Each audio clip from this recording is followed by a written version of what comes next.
बहुत समय पहले की बात है। सूरजपुर नाम का एक छोटा सा लेकिन बेहद सुंदर गांव हुआ करता था।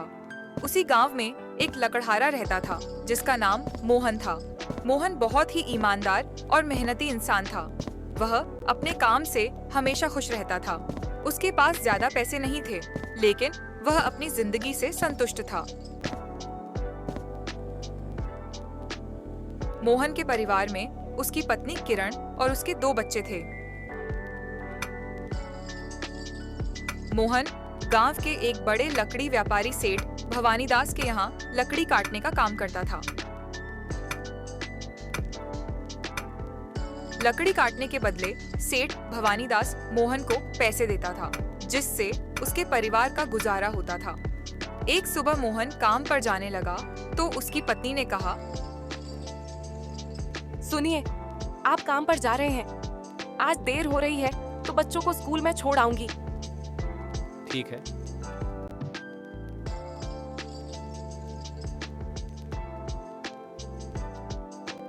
लेकिन बच्चों की टीचर पिछले 2 दिनों से स्कूल की फीस मांग रही है।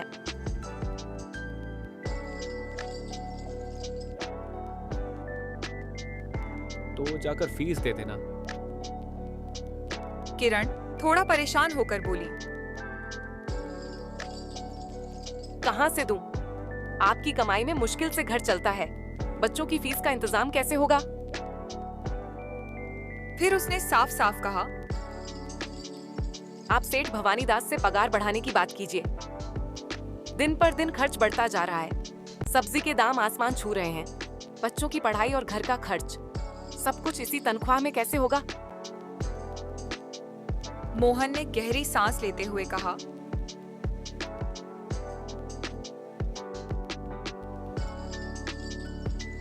ठीक है, आज ही सेठ जी से बात करूंगा।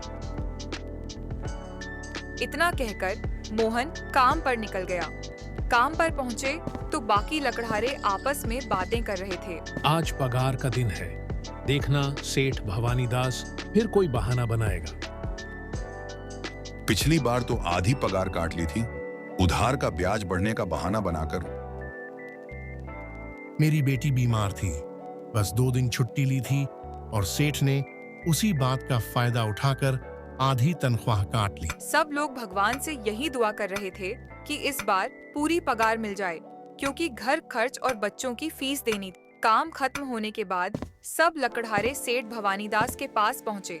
सेठ जी, महीना पूरा हो गया है, हमारी तनख्वाह दे दीजिए। सेठ ने रूखे स्वर में कहा, अभी मेरे पास पैसे नहीं है, माल नहीं बिका है, सारा गोदाम में पड़ा है, कल परसों दे दूंगा।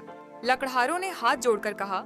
सेठ जी, हमारे पास बिल्कुल पैसे नहीं बचे हैं। सेठ ने झल्ला कर कहा, मैंने कह दिया ना, 2 दिन रुक जाओ।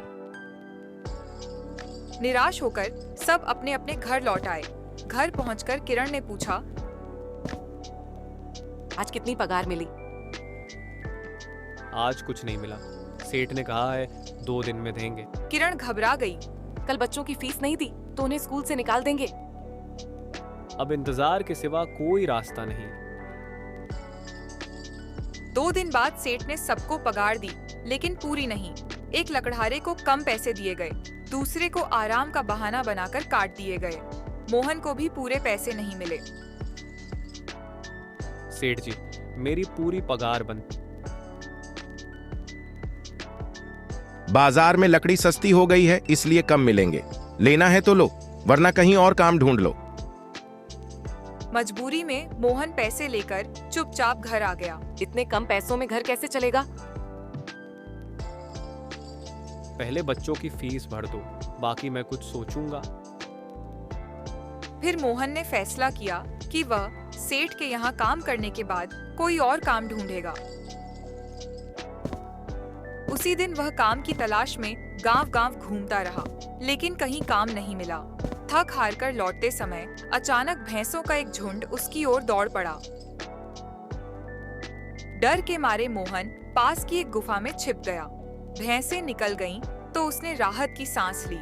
गुफा में उसकी नजर एक पुरानी टोकरी पर पड़ी। जैसे ही उसने उसे छुआ, गुफा में गूंजती आवाज आई, रुको, इसे मत छुओ। एक दिव्य रूप वाला यक्ष प्रकट हुआ। उसने कहा, मैं इस गुफा का रक्षक हूं। तुम शुद्ध मन वाले हो, इसलिए यहां आ पाए हो। ये जादुई टोकरी है। जो भी चीज इसमें डाली जाएगी वही बार बार निकलेगी, लेकिन लालच किया तो विनाश होगा। मोहन टोकरी घर ले आया और सारी बात किरण को बताई। दोनों ने सोच समझकर एक चंदन की लकड़ी टोकरी में डाली। देखते ही देखते टोकरी भर गई। अगले दिन मोहन ने लकड़ियां बाजार में बेची और अच्छी कमाई की। बच्चों की फीस भी भर दी और कुछ पैसे बचा लिए। मोहन ने तय किया कि वह अब सेठ भवानीदास के यहाँ काम नहीं करेगा, बल्कि बाकी ईमानदार लकड़हारों को अपने साथ मिलाकर काम देगा। किरण ने मुस्कुराकर कहा, अगर भलाई करनी है तो सबकी करो। और इस तरह ईमानदारी, संयम और सहयोग से मोहन और उसके साथी आगे बढ़े। लालच से नहीं, बल्कि ईमानदारी और सही सोच से ही सच्ची तरक्की मिलती है।